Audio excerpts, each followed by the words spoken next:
Kaylee here, ano nga sa'yo? Today guys, mag-unbox po tayo ng mga beauty products dito sa Korea. Dito po sa Korea, sikat na sikat po ang mga beauty products at dahil na rin sa Korean Wave na sinasabi, sikat hindi lang sa Pilipinas at sa buong mundo guys. By the way guys, let's open and start unboxing my contour hair dye that I bought in the market. It looks like this simple. The packaging is very chic.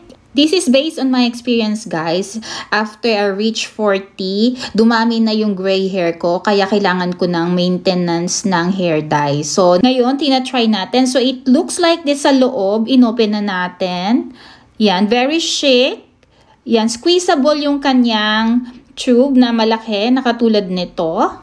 It says here, Contour Hair Dye 6'8 Professional Luxury Coach Coating Treatment. By the way guys, in-unbox ko to. Usually ang ina-unbox ko ay mga personal items na ginagamit ko talaga sa aking pansarili at sa aming bahay. Alam nyo ba guys na pumunta ako dito sa Korea, lahat halos ng mga gamit ang mga items at mga products usually na gusto kong i-try, ginagamit ko talaga at bumibili talaga ako kahit yung maliit na amount, and then later pag nagustuhan ng skin ko at okay sa akin, talagang yun talaga yung binibili ko at tinatangkilik. Isang piraso lang sa loob at may kasama na siyang suklay.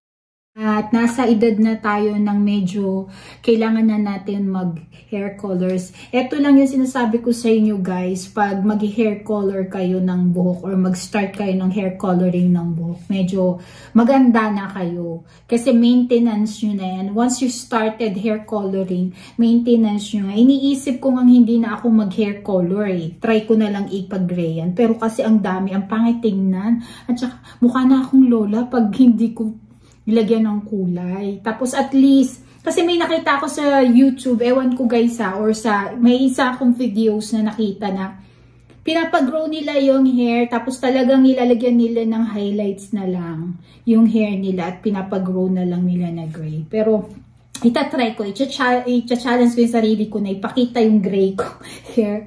So ayan guys, ang ganda nung natin na hair color. So, made in Korea siya. Tapos parang ang luxury ng kanyang items na to. I didn't know that it looks like this, guys. Ayan siya, oh.